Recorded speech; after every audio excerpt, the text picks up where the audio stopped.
चलिए देखिए, बहुत ही इम्पोर्टेंट ये वीडियो होने वाली है और इस वीडियो के अंदर बात करने वाले हैं कुछ डार्क हॉर्स के बारे में, जिनके अंदर बड़ा एक्शन हुआ। काफ़ी सारे लोगों के मन में स्टॉक मार्केट को लेकर बड़ा ही कौतूहल है। अब पिछले साल क्या है कि हम लोग इन दिनों में बातें कर रहे थे सेंटर रैली की, लेकिन इस बार क्या है कि अब अगर न्यूज़ चैनल देखते हैं या फिर कुछ आर्टिकल हम लोग पढ़ते हैं कि centre rally fail, centre rally के अंदर कुछ प्रभाव नहीं देखने को मिल रहा है। तो सेंटा रैली ऐसा लगता है कि फेंटा रैली यहाँ पर हो गई है, मतलब बाजार के अंदर वो एक्टिविटीज़ होती हुई नहीं दिखाई दे रही है। तो बाजार जो है क्या काम कर रहा है, वो टैक्स ले रहा है। किसका? हम सभी का, रिटेल निवेशक का। अब जो बड़े प्लेयर हैं ये मजे ले रहे हैं, क्योंकि बड़े प्लेयर को पता है कि बाजार के अंदर खरीदारी करेंगे, मोटा पैसा डालेंगे तो नॉर्मल सी बात है। मैं किसी एक पर्टिकुलर कंपनी की बात कर रहा हूँ, ठीक है। टोटल मार्केट को तो एक तरफा छोड़ दीजिएगा कि यहाँ पर क्या होगा कि हम लोग उस कंपनी के अंदर तेजी कर ही लेंगे। मान लीजिएगा कि 1000-2000 करोड़ की खरीदारी होगी एक दिन के अंदर, तो क्या होगा, उस कंपनी के शेयर प्राइस के अंदर तेजी हो जाएगी। किसी ने अगर ज़्यादा शेयर्स खरीद लिए तो बड़ी तेजी हो जाएगी, किसी ने ज़्यादा शेयर्स बेच दिए तो बड़ी गिरावट हो जाएगी। जैसे कि ओला इलेक्ट्रिक के अंदर क्या हुआ था, वहाँ पर एक ही दिन के अंदर बड़ी बिकवाली क्यों हुई? क्योंकि ज़्यादा शेयर्स बेचे गए। अब क्या हो रहा है, वहाँ पर भी कुछ छोटी मोटी खबरें देखने को मिल रही हैं, कुछ आर्टिकल्स पब्लिश हो रहे हैं, तो शेयर प्राइस भी धीरे धीरे करके हम लोगों को रिकवर करता हुआ दिखाई दे रहा है। तो न जाने कितनी सारी चीज़ें बाज़ार के अंदर भरी हुई हैं, कुछ खबरें हमें देखने को मिल रही हैं। उन खबरों को देखने के बाद में काफ़ी सारे लोग आकलन लगा लेते हैं कि अब बाज़ार के अंदर खरीदारी करने का सही समय है, खरीद लीजिएगा, पैसा बनेगा। लेकिन एक्चुअल में क्या है कि दोस्तों, स्टॉक मार्केट के अंदर किसी को कुछ पता ही नहीं है। यहाँ पर चाहे वो न्यूज़ चैनल वाला हो, चाहे बड़े बड़े यूट्यूब चैनल हो, और चाहे हम खुद ही क्यों ना हो, ये चीज़ें मैं आपको स्पष्ट कह रहा हूँ। अगर आप किसी को देखने के बाद ये अंदाज़ा लगा रहे हैं कि अगर किसी व्यक्ति ने आपको कोई कंपनी के बारे में बताया कि ये कंपनी तो अब बढ़ने वाली है, ये बिल्कुल गलत है। मतलब कंपनी बढ़ ही नहीं सकती किसी के कहने के बाद से। कंपनी बढ़ती है दोस्तों, उस कंपनी के अंदर खरीदारी होने से, या फिर उस कंपनी के अंदर अगर बिकवाली हो रही है तो वो गिरती है। और कोई कारण नहीं है कि उस कंपनी के अंदर कोई तेजी करा जाए, ठीक है, या फिर उस कंपनी के अंदर कोई बिकवाली करा दे। अगर कोई आज की डेट में कोई यूट्यूबर ये आपसे कह रहा है कि यहाँ पर ये न्यूज़ निकल कर आई है तो इस न्यूज़ का नेगेटिव प्रभाव देखने को मिल सकता है, तो ये बिल्कुल गलत है। यूट्यूब पर ये कहने से कि कंपनी के अंदर गिरावट होगी, वो कंपनी गिर ही नहीं सकती है। कंपनी वो गिरेगी कब? वो गिरेगी तब जब उस कंपनी के अंदर जो बड़े प्लेयर हैं, निवेशक हैं, उनको ये लगता है कि हाँ, वाक़ई में ये जो खबर निकल कर आई है, इससे कंपनी के बिज़नेस के ऊपर विपरीत प्रभाव देखने को मिल सकता है, नेगेटिव प्रभाव देखने को मिल सकता है, तो कंपनी गिरेगी, तो इसलिए वो माल बेचते हैं तो कंपनी गिरती है। बहुत सारे रिटेल निवेशक जो कि हम लोगों से पिछले 4-5 सालों से जुड़े हुए हैं, हम लगातार एक ही मैसेज आपके साथ में कन्वे कर रहे हैं कि लॉन्ग टर्म में आ जाओ, बड़ा पैसा बनाना है। अब कुछ लोग ये कहेंगे, शिकायत भी होगी कि 2 साल पहले कुछ कंपनियों की बातें आप किया करते थे, वो कंपनियां बढ़ नहीं रही हैं, उन कंपनियों के शेयर प्राइस के अंदर गिरावट है, उन कंपनियों के अंदर पैसा नहीं बन रहा है। तो ऐसे लॉन्ग टर्म कितने दिन का? देखिए, जब हम लोग म्यूचुअल फंड्स के अंदर जाते हैं ना, तो वो हम लोग वहाँ पर ये सवाल नहीं पूछते हैं। वहाँ पर हम लोग ये नहीं कहते हैं कि हमारा फंड जो है वो बढ़ नहीं रहा है या घट नहीं रहा है। हम लोग वहाँ पर तैयारी क्या करके चल रहे हैं? 5 साल की तैयारी करके चल रहे हैं कि भाई मुझे 5 साल तक म्यूचुअल फंड्स के अंदर हर महीने की 1 तारीख आएगी और अपनी मेरी किस्त कट जाएगी। मुझे सिर्फ़ उस चीज़ के ऊपर फ़ोकस करके चलना है। वहाँ पर क्या हो रहा है? वहाँ पर लॉन्ग टाइम अपने आप ही बन गया है। लेकिन स्टॉक मार्केट के अंदर नहीं बना है। स्टॉक मार्केट के अंदर क्या है कि रोज़-रोज़ स्क्रीन खोल के देखनी है कि आज शेयर गिर गया, आज शेयर बढ़ गया है। चलिए, अच्छी बात है, आप अगर ये काम कर रहे हैं तो ये होना चाहिए। लेकिन ये जो स्क्रीन है, ये हमें शेयर्स के घटत और बढ़त को नहीं देखने के लिए ऑन करनी चाहिए। ये हमें देखनी चाहिए कंपनियों को पढ़ने के बारे में कि कंपनी का कारोबार कितना बढ़ा, कंपनी का कारोबार कितना घटा। अगर आप अपने डीमैट अकाउंट को ना देखकर कंपनियों के बारे में पढ़ना शुरू करेंगे, तो दोस्तों आपको यहाँ से अपने अंदर एक बड़ी मजबूती मिलेगी, और कोई ना कोई कंपनी आपको ऐसी मिली जाएगी जो कि अगले 5 साल के अंदर 10 गुना, 5 गुना या फिर इससे ज़्यादा भी रिटर्न बना कर दे दे। आज काफ़ी सारे लोग एग्जाम्पल देते हैं कि आरबीएनएल के अंदर तो बड़ा खेल हो गया, बड़ा पैसा बना काफ़ी सारे लोगों का, हमारा तो बना नहीं। तो वो हमारा क्यों नहीं बना? क्योंकि हम कंपनियों को पढ़ने के ऊपर फोकस कर ही नहीं रहे थे। हम सिर्फ फोकस कर रहे थे कंपनियों के शेयर प्राइस को देखने से, या फिर हम लोग क्या काम कर रहे थे कि न्यूज़ चैनल सुबह ही खोल लिया और देखा कि यहाँ पर ये कंपनियाँ बताई गई हैं और इन कंपनियों के अंदर हम लोगों को काम करना है। तो न्यूज़ चैनल वाले क्या काम कर रहे हैं, वो तो हम लोगों को ट्रेडर बना रहे हैं, हम लोगों को इन्वेस्टर नहीं बना रहे हैं। वो डेली बेसिस पर हम लोगों को बता रहे हैं कि यहाँ पर इस कंपनी के अंदर ये न्यूज़ निकल कर आई है, ये स्टॉप लॉस होना चाहिए, तेज़ी हो सकती है, गिरावट हो सकती है। तो हम लोगों को क्या काम करना है दोस्तों, हमें बनना है लॉन्ग टर्म इन्वेस्टर। और जब बात इन्वेस्टर्स की आती है तो आते हैं बहुत सारे रूल। अगर आप निवेशक बनना चाहते हैं तो उसके लिए सबसे पहले तो आपको अपने अंदर झांकना है कि जितना पैसा आप इन्वेस्ट करने के बारे में सोच रहे हैं, क्या इस पैसे की ज़रूरत मुझे अगले 1 साल के अंदर पड़ने वाली है या नहीं?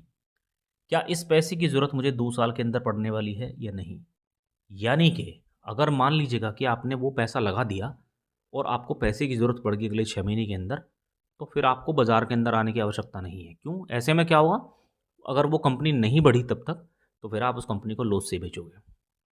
फिर आपका और माइंडसेट नेगेटिव हो जाएगा स्टॉक मार्केट के अंदर। जबकि यहाँ पर माइंडसेट नेगेटिव नहीं करना है दोस्तों, क्योंकि स्टॉक मार्केट पैसे की वो खान है जिसकी आप उम्मीद नहीं कर सकते हैं। यहाँ पर जो बड़ा बना है वो निवेश करके ही बना है, लंबे समय में पैसे को जोड़ कर ही बना है। हाँ, जोड़ने वाली बात से मुझे याद आया, मैंने इससे पहले भी ये बात आपके साथ में शेयर की थी कि बहुत सारे लोग पैसा कमाने के बारे में सोच रहे हैं स्टॉक मार्केट के अंदर, कि बहुत ही सिंपल प्रोसेस है कि आए और शेयर खरीदा और बढ़त में बेच दिया, पैसा बन गया। तो यहाँ पर क्या है कि पैसे कमाने के बारे में नहीं सोचना है। आपने वो शेयर खरीद तो लिया है, मान लीजिएगा कि कोई शेयर आपने 100 रुपये के भाव में खरीद लिया और 120 रुपये पर वो शेयर गया, आपने बेच दिया। तो ऐसे में क्या होगा कि आपके मन में लालच आएगा और फिर अगेन आपने अगले दिन वही काम किया। अगले दिन क्या हुआ, वो शेयर गिर गया। फिर क्या हुआ, फिर आप उसे होल्ड कर रहे थे। उसके बाद वो और गिरा और गिरा और गिरा और गिरते गिरते वो अगले 2 साल तक नहीं बढ़ा। तो ये चीज़ें हम लोगों को नहीं करनी है। उतना ही पैसा हमें स्टॉक मार्केट के अंदर लगाना है कि अगर वो 2 साल तक भी, 3 साल तक भी अगर होल्ड भी हो जाता है तो हमें दुख दर्द नहीं होना चाहिए। तो सबसे पहला लेसन तो यही है। अगर ये लेसन आपके अंदर है तो आप पहली सीढ़ी पर हो लॉन्ग टर्म इन्वेस्टर्स की, कि आप यहाँ पर ये प्रण ले चुके हो कि मुझे अब बाज़ार पैसा देगा अगले 2 से 3 साल के अंदर। एक चार्ट मैं आपको दिखाना चाहूँगा, नाम आप खुद ब खुद आप इस कंपनी का निकाल लेना, आपको पता चल जाएगा। थोड़ा सा पढ़ेंगे, देखेंगे, क्योंकि स्टॉक मार्केट के अंदर ऐसी एक्टिविटीज़ आपको अमूमन देखने को मिलती रहती हैं। कि पिछले कारोबारी सत्र में 12% के रिटर्न किस कंपनी के अंदर बने हैं। देखिए, यहाँ पर 12% के रिटर्न बने हैं, ये कोई मतलब मामला नहीं है। यहाँ पर इंपॉर्टेंट चीज़ क्या है, उस चीज़ को फोकस कीजिएगा, जो चीज़ मैं आपको बताने की कोशिश कर रहा हूँ। अगर आप इस चार्ट को ध्यान से देखेंगे तो सभी रिटेल निवेशकों को रुलाया गया है। लगातार स्टॉक के अंदर गिरावट, उसके बाद हल्का फुल्का बाउंस बैक, उसके बाद अगेन गिरावट। और ये कहानी आज से नहीं हो रही है। अगर आप ध्यान से देखेंगे तो जुलाई 2024 से जुलाई 2025 हो गया और अभी जनवरी आने वाला है। तो 1.5 साल का समय लगा है इस कंपनी के अंदर, लगातार ऊपरी लेवल से गिरावट हो रही है। अब नीचे से एक बाउंस बैक होता है इस कंपनी के अंदर। आप पिछले 1 साल का चार्ट पैटर्न देखिएगा तो यहाँ पर हो सकता है कुछ लोगों ने यहाँ पर खरीदारी की हो 347 रुपये के आसपास, कुछ लोगों ने 320 रुपये के आसपास खरीदारी की हो। तो वो उम्मीद भी नहीं कर रहे थे कि इतनी बड़ी तेज़ी हमें एक ही दिन के अंदर, 1-2 दिन के अंदर इस कंपनी में देखने को मिल जाएगी। तो दोस्तों, यही तो स्टॉक मार्केट की खूबसूरती है। वो इसलिए क्योंकि आपने कुंभकर्ण देखा होगा। कुंभकर्ण तो किसी ने नहीं देखा, मतलब कुंभकर्ण के बारे में सुना होगा। तो कुंभकर्ण क्या है कि 6 महीने सोता था। कुंभकर्ण 6 महीने सोता था और वो 1 दिन के लिए जागता था, सिर्फ 1 दिन के लिए, और फिर अगले 6 महीने के लिए स्लीप मोड में चला जाता था। तो जब कोई आदमी सोता है, देखिए एनर्जी दोनों ही दशा में हम लोगों को ज़रूरत है। मतलब अगर सो रहे हैं तो तब भी यहाँ पर एनर्जी का हम लोगों को बेसिस देखने को मिल रहा है, ज़रूरत पड़ रही है। और जब वो 1 दिन के लिए जागता था तब वो पूरे 6 महीने की एनर्जी ले लेता था। वो इतना खाता था कि जो 6 महीने में उसने नहीं खाया वो 1 ही दिन के अंदर वो सारी की सारी चीज़ें ग्रहण कर लेता था। तो वही स्टॉक मार्केट है। स्टॉक मार्केट दूसरा कुंभकर्ण है। बहुत सारे शेयर्स आपको ऐसे मिल जाएंगे, 2 साल नहीं भागे, 3 साल नहीं भागे, 4 साल नहीं भागे। और जब वो भागते हैं तो दोस्तों 1 साल के अंदर ही 2-3 साल के रिटर्न हम लोगों को कमा कर दे देते हैं। तो ये चीज़ें समझ के चलिएगा। बहुत सारे लोग आज की डेट में निराश हो रहे हैं कि कंपनी नहीं भाग रही हैं, नहीं दौड़ रही हैं। जब भागेंगी ना, तब आप उन कंपनियों से क्या काम करोगे कि अरे बराबर प्राइस आ चुका है, निकलो यहाँ से, ठीक है। तब ये कहानी होने वाली है। तो यही चीज़ें हैं स्टॉक मार्केट के अंदर। और ये होता क्यों है, ये होता इसलिए है कि रिटेल निवेशकों को तो बेवकूफ़ बनाया जा रहा है बड़े प्लेयर के द्वारा। और बड़ा पैसा कौन बना रहा है, बड़ा प्लेयर बना रहा है कि साल भर गिराएगा, 2 साल गिराएगा और 1 साल के अंदर ही 2-3 गुना पैसा कंपनी के अंदर बना कर रख देगा। ये होगा, ये आज से नहीं हो रहा है, ये पिछले जब से स्टॉक मार्केट चला है तब से ये हो रहा है। तो एक्चुअल में क्या है कि इस मेथड को हम लोगों को समझ के चलना है, इस कलाकारी को हम लोगों को समझ के चलना है कि किस तरीके से एक बड़ा माइंडसेट स्टॉक मार्केट के अंदर यूज़ किया जा रहा है पैसा बनाने के लिए। तो कुछ एक कंपनियां मैं आपके साथ में डिस्कस करूंगा जहां पर बड़ी हलचल हुई है। और देखिए, किसी भी तरीके से कोई खरीदारी करने की रिकमेंडेशन नहीं है, एक जो मैसेज मैं आपके साथ में कन्वे कर रहा था।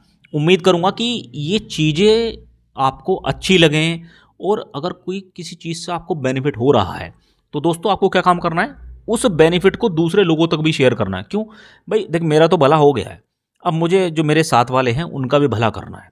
उससे क्या होगा, आपने एक चीज़ सुनी होगी कि कर भला तो हो भला। तो नेचर क्या काम करता है, नेचर इस मामले में सपोर्ट करता है कि अगर आप किसी का भला करते हैं तो फिर नेचर आपका भी सपोर्ट करता है, गॉड आपका भी सपोर्ट करता है। इस चीज़ को समझ के चलना है।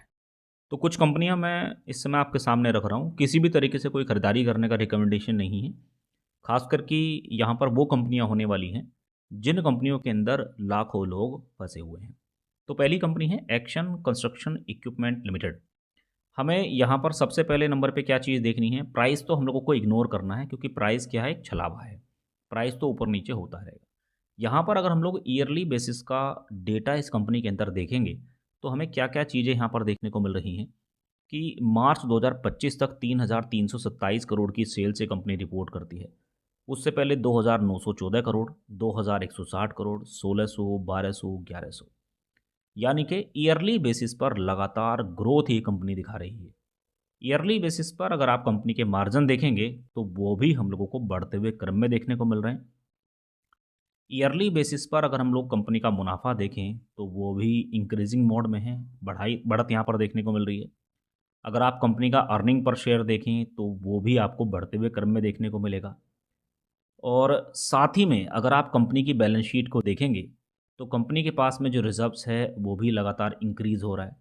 डेट बर्डन भी कोई ज़्यादा नहीं है, मतलब इतना ज़्यादा कर्जा कंपनी के पास में नहीं होना चाहिए कि कंपनी की जितनी वैल्यू है उससे ज़्यादा कर्जा कंपनी के पास में हो जाए। तो ऐसे में क्या होता है कि वहाँ पर बहुत ज़्यादा दिक्कतें आ जाती हैं, फिर कंपनी उस कर्जे को जल्दी से पे नहीं कर पाती है। तो या तो फिर कंपनी को क्या काम करना पड़ेगा, अपने एसेट बेचने पड़ेंगे, या फिर आपने देखा है कि ओला इलेक्ट्रिक के अंदर क्या हुआ, वहाँ पर प्रमोटर्स को, कंपनी के जो मालिक थे, उन्हें जो है अपनी ही कंपनी के अंदर अपने शेयर्स बेचने पड़े। तो अगर आप इस कंपनी के टोटल एसेट देखें ईयरली बेसिस पर आपको यहाँ पर वृद्धि देखने को मिल रही है। तो ये जो कंपनी हम लोग आपके साथ में रख रहे हैं, इस कंपनी के शेयर प्राइस के अंदर भी पिछले 1.5-2 साल से जो खेल खेला जा रहा है उस चीज़ को समझने की आवश्यकता है, कंपनी को पढ़ने की आवश्यकता है। बहुत सारे लोग निराश होंगे कि कहीं ऐसा ना हो कि इस कंपनी के अंदर और गिरावट ना देखने को मिल जाए। तो दोस्तों, गिरावटें अच्छी हैं, गिरावटों को देखकर परेशान नहीं होना है। उस निवेशक का ही बड़ा पैसा बना है जिसने लंबे समय की तैयारी बाजार के अंदर करके चली है। मतलब अगर आप सोच रहे हैं कि कम से कम 4 से 5 साल का मेरा नज़रिया है बाजार के अंदर, तो चलिए ठीक है, वो कंपनी आपको पैसा बनाकर दे देगी। इस बीच में क्या होगा कि कभी ऐसा भी देखने को मिल सकता है कि 30 से 40% की गिरावट आपको देखने को मिल गई। तो उन गिरावटों को हम लोगों को पढ़ना है, समझना है कि उस कंपनी के अंदर गिरावटें क्यों हो रही हैं। कहीं ऐसा तो नहीं है कि उस कंपनी के शेयर प्राइस ने पहले ही एक बड़ा पैसा बनाकर दे दिया हो। अगर ऐसा है तो नॉर्मल सी बात है, प्रॉफिट बुकिंग तो होनी ही है। अगला जो खराब चार्ट हमें दिखाई देता है वो है EMS लिमिटेड का। इस कंपनी को भी हम लोगों को पढ़ के चलना है क्योंकि यहाँ पर भी पिछले 1-1.5 साल के अंदर जो एक्टिविटीज़ हुई हैं, काफ़ी सारे रिटेल निवेशक इस कंपनी के अंदर फंसते हुए दिखाई दिए। तो सीधे बात करते हैं कि कंपनी का डेटा क्या बोल रहा है। 966 करोड़ की सेल्स ये कंपनी डिलीवर करती है मार्च 2025 के अंदर। 2024 की बात करें तो 793 करोड़ की सेल्स ये कंपनी रिपोर्ट करती हुई दिखाई दी थी। उससे पहले 538 करोड़ की थी, 360 करोड़, 331 करोड़, 326 करोड़। तो ईयरली बेसिस पर कंपनी अपनी सेल्स को बढ़ा रही है। फिलहाल अगर आप कंपनी के मार्जिन देखेंगे तो 26% के, 24% के, तो 20% से ऊपर के अगर आपको कंपनी के अंदर मार्जिन दिखाई दे रहे हैं तो वो कंपनी अच्छी स्थिति में है।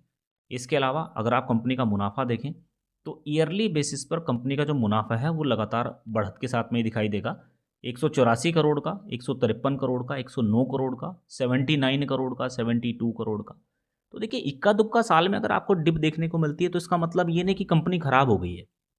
नॉर्मल सी बात है ना, आपका ही अगर कारोबार होता, आप किसी कंपनी को चला रहे होते तो कभी ना कभी तो आपको ऐसे मोमेंट देखने को मिलेंगे ना उस कारोबार के अंदर कि कभी नुकसान भी होगा और कभी ऐसा भी होगा कि बहुत ज़्यादा बेनिफिट आपको हो गया उस कंपनी के अंदर। तो ये चीज़ें सभी के साथ में हैं, खाली एक ऐसा नहीं कि हम इस चीज़ को फेस कर रहे हैं कि स्टॉक प्राइस के अंदर गिरावट हो गई, कंपनी खराब हो गई है, कंपनी के फंडामेंटल वीक हो गए हैं, तो अब हमें इस कंपनी से हट जाना चाहिए। तो अगर आपकी कंपनी होती तो क्या आप उस कंपनी को बेच देते? अगर आपको किसी साल में घाटा हो जाता तो क्या आप उस कंपनी को बंद कर देते? नहीं ना। बस इम्प्रूवमेंट करते कि अगली बार क्या होगा कि हम कुछ नए सिरे से इस कंपनी के अंदर काम करेंगे, कुछ नए प्रोजेक्ट जो हैं यहाँ पर आने वाले हैं, उन पर काम चल रहा है। तो ऐसा ही कंपनियों के अंदर चलता रहता है, ऐसा ही सभी लोग अपने बिजनेसेस को बढ़ाने के बारे में विचार करते रहते हैं। तो वही चीज़ें यहाँ पर आपको देखने को मिल रही हैं कि ईयरली बेसिस पर लगातार कंपनी अपने मुनाफे को बढ़ा रही है। कंपनी का जो अर्निंग पर शेयर है वो भी ठीक ठाक है, 33 का आपको देखने को मिल रहा है, 27 का दिखाई दे रहा है। इसके अलावा अगर आप बैलेंस शीट देखेंगे तो कंपनी के पास में 986 करोड़ के रिजर्व्स भी दिखाई दे रहे हैं। ठीक है, कंपनी के पास में 165 करोड़ का डेट बर्डन है, 1300 करोड़ के आपको टोटल एसेट भी यहाँ पर देखने को मिल रहे हैं। तो दूसरी कंपनी है जिस कंपनी के बारे में हम लोगों को डीपली पढ़ना है। तो जो अगली कंपनी है वो है बिग ब्लॉक कंस्ट्रक्शन लिमिटेड। और इस कंपनी के अंदर भी हम लोगों को सबसे पहले क्या देखना है, डेटा देखना है, क्योंकि काफ़ी सारे निवेशक इस कंपनी के अंदर फंसे हुए हैं। एक चीज़ समझने की कोशिश करनी है, 224 करोड़ की सेल्स ये कंपनी रिपोर्ट कर रही है। इससे पहले 243 करोड़ की सेल्स रिपोर्ट की थी। इससे पहले 200 करोड़ की थी, 175 करोड़ की थी, 103 करोड़ की, 119 करोड़ की। तो जब लगातार सेल्स ग्रोथ इस कंपनी के अंदर हो रही थी, शेयर प्राइस के अंदर तेज़ी देखने को मिल रही थी, तब काफ़ी सारे लोगों को ये कंपनी अच्छी लग रही थी। अब क्या है, ग्रोथ तो हो रही है, लेकिन शेयर प्राइस के अंदर गिरावट है। अब किसी भी निवेशक को ये कंपनी अच्छी इसलिए नहीं लगेगी क्योंकि शेयर प्राइस गिर गया है। और दोस्तों यही हमारी सबसे बड़ी भूल बाज़ार के अंदर होती है कि शेयर प्राइस को हम लोग कंपनी मान लेते हैं कि शेयर प्राइस अगर डाउन है तो कंपनी ख़राब है, शेयर प्राइस अगर तेज़ी के साथ में है तो कंपनी अच्छी है। जबकि कंपनी के डेटा कुछ और बोल रहा है, कंपनी के अंदर एक्टिविटी कुछ और हो रही है, उन चीज़ों को हम लोग ध्यान ही नहीं दे रहे। तो यहाँ पर डेटा सबसे पहले नंबर पे पढ़ के चलना है। डेटा ही हम लोगों को किसी भी कंपनी के अंदर पैसे बना कर देता है। अब जो बड़े-बड़े निवेशक हैं, एफआईज़, डीआईज़ हैं, वो क्या काम कर रहे हैं? वो तो डेटा पढ़ रहे हैं। और हम लोग क्या काम कर रहे हैं? हम लोग शेयर प्राइस देख रहे हैं। यही तो बड़ी गलती हो रही है। एक चीज़ समझ के चलनी है कि इस कंपनी ने जो अभी रिसेंटली सेल्स रिपोर्ट की, 224 करोड़ की सेल्स रिपोर्ट कर दी और उसमें से 195 करोड़ के खर्चे यहाँ पर कर डाले। तो नॉर्मल सी बात है, देखिए सारे जो जितने भी खर्चे होते हैं कंपनी के अंदर, जैसे कि जो एम्प्लॉइज़ काम कर रहे हैं उनको यहाँ पर पैसा देना है, ठीक है, कुछ इस तरह के खर्चे यहाँ पर हो जाएंगे। और कुछ खर्चे ऐसे हैं जो कि बिजनेस ग्रोथ के लिए किए जाते हैं। मान लेते हैं कि आपकी कपड़ा सिलने की एक मशीन है, तो अब कंपनी क्या काम करती है, इस कपड़ा सिलने वाली मशीन से साल भर के अंदर 100 रुपये कमा रही थी एग्जाम्पल के तौर पर। तो कंपनी ने क्या काम किया कि इस बार जो 100 रुपये यहाँ पर मेरे पास में आए, टोटल सेल्स की बात कर रहे हैं, ठीक है, इसमें से मैं एक काम करता हूँ कि 25-25 रुपये की 2 मशीनें और ख़रीद लेता हूँ, ठीक है। तो उससे क्या होगा, मेरे पास मशीन आ जाएंगी और मैं और 2 एम्प्लॉइज़ यहाँ पर बैठा दूंगा और वो कपड़े सिलने का काम करेंगे। तो उससे क्या होगा कि जो इस साल मुझे मुनाफा आया है वो अगले साल नहीं तो उससे अगले साल, क्योंकि इस साल तो मैंने खर्चा कर दिया है, उससे अगले साल जो मुझे मुनाफा आएगा वो पहले से ज़्यादा होगा। नॉर्मल सी बात है। अब यहाँ पर क्या है कि एक्सपेंस रेशो के अंदर बढ़ोतरी होगी, वो इसलिए होगी क्योंकि वर्कर्स की संख्या बढ़ गई है, इलेक्ट्रिसिटी की यहाँ पर ज़्यादा ज़रूरत पड़ने वाली है, ठीक है। तो वही चीज़ें यहाँ पर हो रही हैं, एक्सपेंस रेशो यहाँ पर इंक्रीज़ हुआ, इसका इतना बड़ा इम्पैक्ट पड़ता है किसी भी कंपनी के ऊपर कि उससे सीधा सीधा ऑपरेटिंग प्रॉफिट डाउन चला जाता है, कंपनी के मार्जिन के अंदर दबाव आ जाता है। और काफ़ी सारे लोग क्या सोचते हैं कि अब कंपनी ख़राब हो चुकी है, कंपनी से अलग हट जाना चाहिए। तो उन्हीं सारी चीज़ों को देखते हुए कंपनी ने क्या काम किया, मुनाफा रिपोर्ट नहीं किया, 3 करोड़ का प्रॉफिट जो है इस बार ये कंपनी रिपोर्ट करती हुई दिखाई दी। देखिए किसी भी तरीके से खरीदारी करने की सलाह नहीं है, सिर्फ जो मैं मैसेज डिलीवर्ड करना चाह रहा हूँ उस चीज़ को आपको यहाँ पर समझ के चलना है। अब इन सारी चीज़ों की जानकारी हम लोगों को कहाँ से मिलेगी, वो मिलेगी दोस्तों कैश फ्लो से, कि कंपनी के अंदर इंटरनल चीज़ें क्या बदली हैं, कंपनी ने आखिरकार क्यों मुनाफा रिपोर्ट नहीं किया है। तो जब हम लोग कैश फ्लो इन्वेस्टिंग एक्टिविटीज़ के अंदर जाते हैं तो यहाँ पर हम लोगों को जो चीज़ें पता चलती हैं वो चौंकाने वाली हैं कि कंपनी क्या काम कर रही है, चुपके चुपके से कुछ एसेट परचेज कर रही है। अब अगर एसेट परचेज कर रही है, खर्चा कर रही है सामान खरीदने के ऊपर, मशीनरी के ऊपर, तो अभी रिसेंटली 70 करोड़ का, इससे पहले 74 करोड़ का, 64 करोड़ का, 5 करोड़ का।